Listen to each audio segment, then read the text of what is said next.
Quand allez-vous apprendre comment gérer mes pensées, comment gérer mes émotions? On va vous donner des outils pour comprendre cette machine. Quel que soit le problème, on fera de notre mieux. Mais celui-ci ne devrait pas être le problème.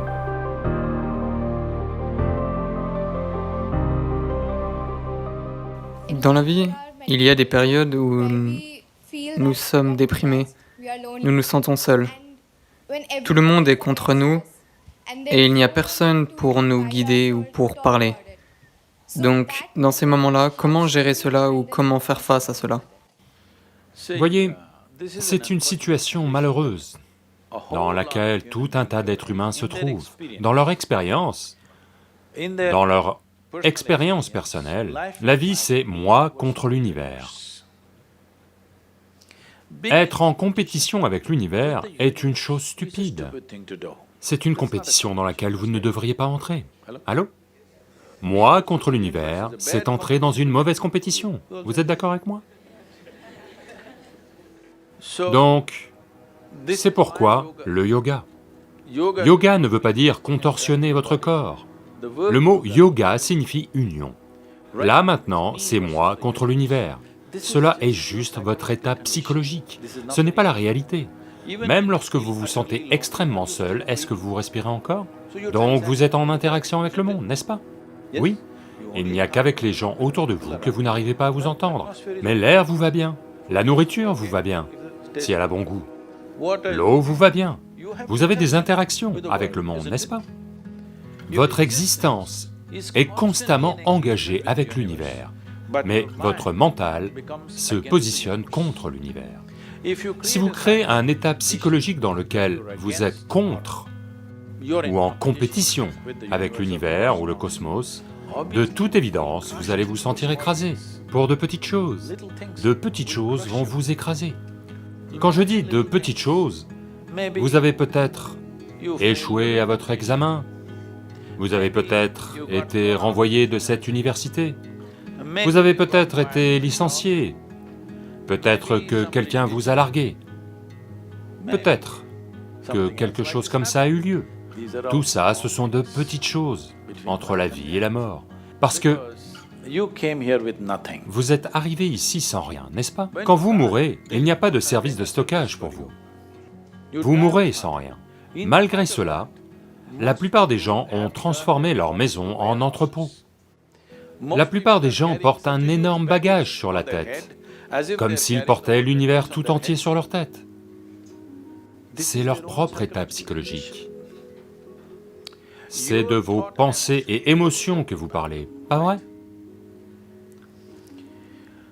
Quand allez-vous comprendre comment gérer vos pensées et émotions? Pas celles de cette personne-ci, pas celles de cette personne-là, les vôtres. Quand allez-vous apprendre comment gérer mes pensées et mes émotions? À la fin de votre vie? Le seul problème avec la vie, vraiment, c'est juste ça. La plupart des êtres humains se sont pris trop au sérieux. Ils ne comprennent pas. Vous avez vu sur l'écran d'ordinateur ces pop-up? Vous êtes un pop-up sur cette planète. Vous surgissez pendant 2 secondes et repartez. Non, non, voyez, d'innombrables personnes comme vous et moi ont foulé cette planète. Eux aussi étaient des gens importants. Où sont-ils? Tous? Du terreau? Du terreau, oui ou non? À moins que quelqu'un, vos amis, ait décidé de vous enterrer vraiment profond, de peur que vous ne ressuscitiez d'entre les morts. Vous savez, c'est déjà arrivé. Ou peut-être que vous prévoyez d'aller au paradis. Allô? Quiconque parle d'un endroit autre que cet endroit, comme étant meilleur que celui-ci, ceci est un crime contre l'humanité. Mon travail fondamental est de détruire tous les paradis, afin que les gens apprennent à bien vivre ici. Tous ces idiots qui ont fait d'eux-mêmes un enfer, ils veulent aller au paradis. Ils ont semé la pagaille ici et après ils veulent aller au ciel. Je vous le demande, avez-vous une quelconque preuve? Avez-vous une preuve que vous n'êtes pas déjà au paradis et en train de tout gâcher? Avez-vous une quelconque preuve? Vous êtes déjà au paradis, en train de tout gâcher. Oui, simplement parce que vous n'apprenez même pas à gérer vos facultés de base, vos pensées et vos émotions, n'est-ce pas? Votre seule justification, c'est que tout le monde est comme ça. C'est comme ça dans les maisons de fous. C'est comme ça dans une maison de fous. Seul le médecin a l'air fou. Donc quand allez-vous gérer cela? Lentement? À 60 ans? Je vous pose la question. Quand allez-vous apprendre comment gérer mes pensées, comment gérer mes émotions, comment gérer mon corps, comment gérer ma chimie? Quand allez-vous apprendre cela? À la fin de votre vie? Parce que cette culture a évolué. Quand faut-il se mettre à la spiritualité? À 70 ans? Quand vous n'êtes plus bon à rien d'autre? Non, le plus tôt possible. Ce qu'il y a de plus profond chez vous, pas aux cieux, dans cette vie, tout ce que vous devez savoir, vous devez le savoir au plus tôt, n'est-ce pas? Alors seulement, vous allez vivre une vie sensée. Ça va si je vous raconte une blague? Vous ne serez pas offensé? Parce que c'est l'assemblée la plus sérieuse que j'ai jamais vue ces dernières années. Combien d'entre vous sont dans le journalisme? La plupart d'entre eux. Ok.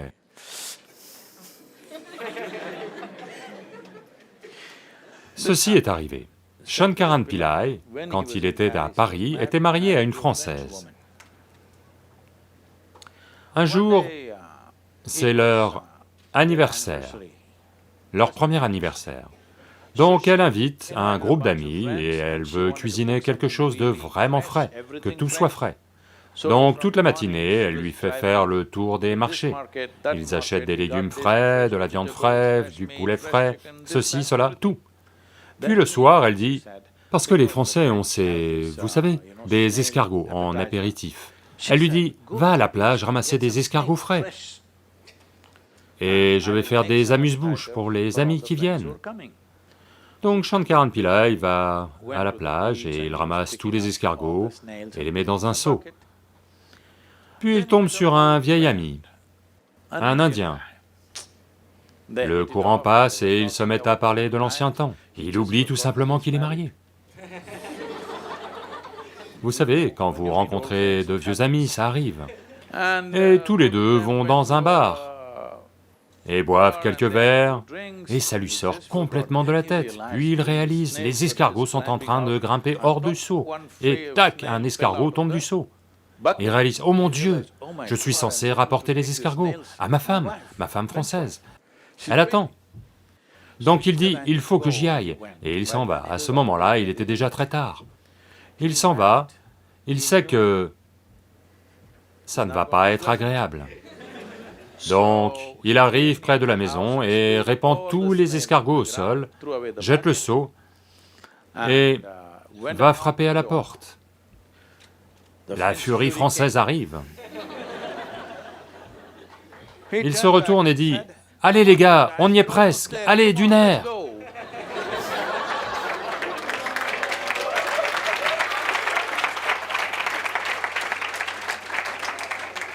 Donc, quand allez-vous ramasser vos escargots, les mettre dans les seaux et les régler? Vos problèmes, vous devez les régler, n'est-ce pas? Ce ne sont pas des problèmes, je veux que vous le compreniez, vous ne souffrez pas de votre vie. Vous ne souffrez que de deux facultés fantastiques, que seul, c'est un privilège en tant qu'être humain d'avoir ces deux facultés fantastiques. L'une est que nous avons une mémoire très vive.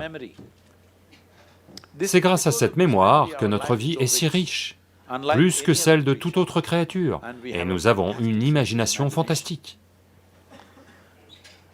Maintenant, voilà ce dont vous souffrez. Ce qui a eu lieu il y a 10 ans, vous pouvez encore en souffrir. Pourquoi? Est-ce la vie ou la mémoire qui vous fait souffrir? Allô? La mémoire. Ce qui pourrait avoir lieu après-demain, vous en souffrez déjà. Est-ce la vie ou l'imagination qui vous fait souffrir? Deux facultés absolument fantastiques que vous avez, vous en souffrez. Donc qu'est-ce que vous demandez? Vous voulez redevenir un ver de terre? Un ver de terre est une créature très écologique, je n'ai rien contre. Mais il a fallu des millions d'années d'évolution pour vous obtenir un cerveau de cette taille. Et maintenant, vous en souffrez. Si on vous enlève la moitié de votre cerveau, bien sûr vous serez assis ici sans aucune anxiété, sans aucune souffrance, en paix. Ce qu'il faut, c'est vous retirer votre cerveau, parce que vous souffrez de votre propre intelligence, oui ou non? Parce que on vous a donné une machine très complexe, vous n'avez même pas pris la peine de lire le mode d'emploi, vous voulez juste faire n'importe quoi. Non, les jeunes, il est temps que vous compreniez certaines choses sur vous-même. Si vous ne savez pas comment faire, on va vous donner des outils pour comprendre cette machine, parce que dans votre vie, de nombreux problèmes vont apparaître. Si plus les problèmes se présentent, ça veut dire que vous vivez une vie plus active. Rien ne se présente veut dire que vous ne vivez pas. Oui, beaucoup de problèmes tous les jours. J'ai un maximum de problèmes en cours dans ma vie, au quotidien. Parce que tellement d'activités dans le monde, des activités dans le monde entier, rien qu'avec des volontaires, d'accord? Volontaire veut dire que personne n'est qualifié pour le poste, et vous ne pouvez pas les renvoyer pour inefficacité. Et ils vous aiment, que faire?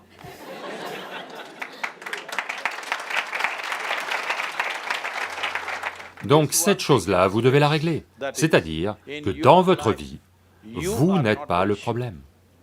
D'accord? Quel que soit le problème, nous allons faire de notre mieux, mais celui-ci ne devrait pas être le problème.